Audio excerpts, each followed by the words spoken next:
My people, it's your buddy Tack. Today is going to be part 1 of the TRX250R project.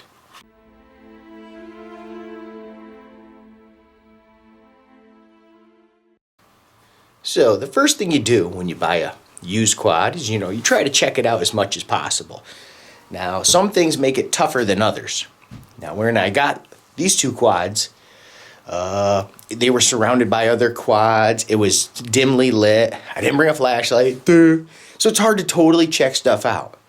So you don't know until you really get a good look at it. I checked things like, well, check it out. Pretty naked, huh? I'm starting to strip it down. You check things like, you give it the wiggle test, see how the back bearings are. Do the same thing with the steering stem. You see how much, slop is in it, stuff like that. So I did all that. This thing had decades of dirt on it. So it was very tough to see everything. And you're not going to know until you totally clean your machine. So part 1, when I get one home, is I clean the damn thing. Go through, I leave the plastics on, clean it, and then I end up ripping all the plastics off, cleaning it some more. You know what I'm saying? Then I can really see what I'm working with. And most goo I can get off. Some is tougher than others. And then I just go back and work on it some more. So when I'm cleaning these things, like anything rubber or plastic, like the ATV plastics, any of these rubber things, the wires, I go through and I just use Armor All. For the metal, I use WD-40. You might have a different technique. This is just what I do, and I've been doing it for decades, so I'm sticking with it. So I go through and do that. And when you're cleaning, you want to go through and see, okay, is anything missing? Is anything bent? Is it broken? Missing bolts, loose bolts, stuff like that. And you're going to find stuff. Now, this machine, come to find out, is an 86. So this thing's only 1 year younger than Miss Tack. So that's a 32-year-old machine. And anybody that knows off-road machines, they get beat more than anything. So just to have one alive is like, wow. So, start off with the worst friggin' news I got. And this is pretty bad, but it is fixable. Now, one thing I love about the 250R is I think it's one of the only quads that had a chromoly steel frame. So chromoly, if you know, is lighter and stronger than steel. And it's cool, they made, square tubular. Now, I don't know if you can see it. This was painted at one time. Get a light on it. Can you see the red? Just ever so slight red sparkly. So it's kind of a cool red, but I want a darker red. And that was one of the first things I thought of. If I get a 250R, I'm going to strip it and I want to repaint the frame like a dark blood sparkly red. So I'm cleaning it. And this is the worst thing I found with this. And I guess this is notorious for 250Rs. I should have read up more on it, and I might have been able to look for it. Not really, because this thing was so scuzzy. But right down there, you see that fucking crack?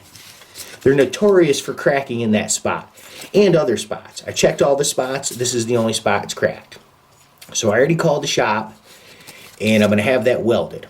Now I'm also thinking about doing a gusset kit. So it's extra pieces of little metal that'll strengthen the frame. And I'm going to have them weld all that stuff on. And then I'm going to repaint it. So that was the worst thing I found. Other terrible things, where the case saver was, you see it's not there. Because the chain popped off, came forward and snapped it.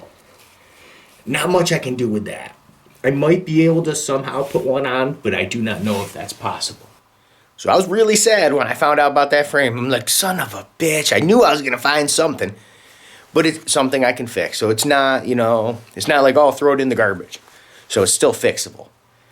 So, looking at other stuff, I'm gonna need a radiator. Now, first off, the guard ain't on the radiator. Let me see if I can get you to see this. See, no guard on the front. Old steel one. Let me give you the upper view. She is tweaked. This is bent right back. This bracket's a little tweaked. I can bend the bracket back, but the radiator is kind of fucked up. Excuse my French. And look at that. Whew, that took a boulder from hell, huh? He must have been riding somebody's ass and they shot a rock back and dented the F out of it. So I'm going to have to fix that. Now, besides that, nothing's too bad. And this is about $140 for a new nice aluminum one. So not a huge deal. Like I said, the CDI's got to go. That's one of those Ricks CDIs. It advanced the curve too much and giving me kickback, so got to replace that. Steel brake line, one's totally gone. That's why when you pull this, there's nobody home because there's no fluid in it or nothing. Then you go through, like I said, you look for stripped. These things are notorious for stripping on every ATV, three-wheeler, whatever. I knew that. Well, you're going to have some that are missing. These look a little stripped. So I'm going to have to work on getting them out too. Not a huge deal. Like I said, 32 years old. You're going to run into stuff like that. But the frame is straight. As you can see, it's tilting a little bit because that back tire is shot, so it's totally flat. I already tried putting air in it. I'm just going to get new tires. Now, pretty much, that's all that's messed up on this thing. Obviously, there's going to be things I want to replace and stuff. There's little things like, oh, you see that rubber thing? This one's missing. Little stuff like that. Not a big deal. Some of the bolts don't look OEM, but I'll get OEM ones for it. But then, find anything that's loose. That's a little loose. The sprocket hub, there's this one. See, that's freaking loose. Not a huge deal. Stuff I can go through. So the first thing you want to do is clean your darn machine so you actually can see what you're working with. And after you're done cleaning it, like I said, replace bolts, put in bolts, and replace some broken parts. So now that we got it cleaned up, next thing I'm going to do is strip this whole thing down to a bare frame. And now you can see the exhaust. It's pretty nice exhaust. I got to get this goo off. Like I said, it's an LRD exhaust. I don't know if I can get you to see that. I'm stretching. But yeah, so I know I got my list of parts I need. Oh, here's another one. Check this out. This is pathetic. Look at this kill switch. Hey, nice kill switch you got there. Look at it. It don't even work, man. Look at it. It's like broken, bent. What the fuck is that? But I got good news. I actually found an OEM one of these.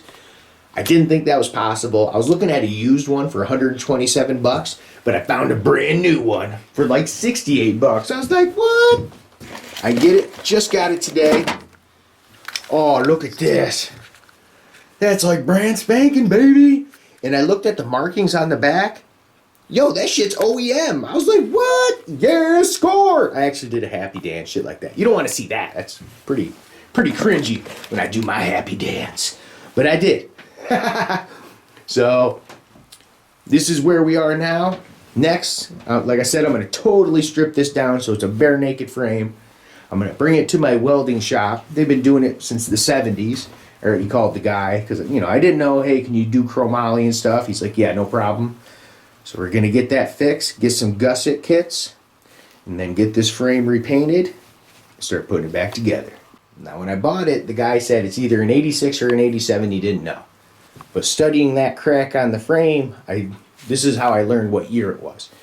Now, we already knew it wasn't an 88 or 89, and they have a weird sheet metal bracket here and some up here and stuff like that. So obviously 86, 87 is right. But this is what gave it away.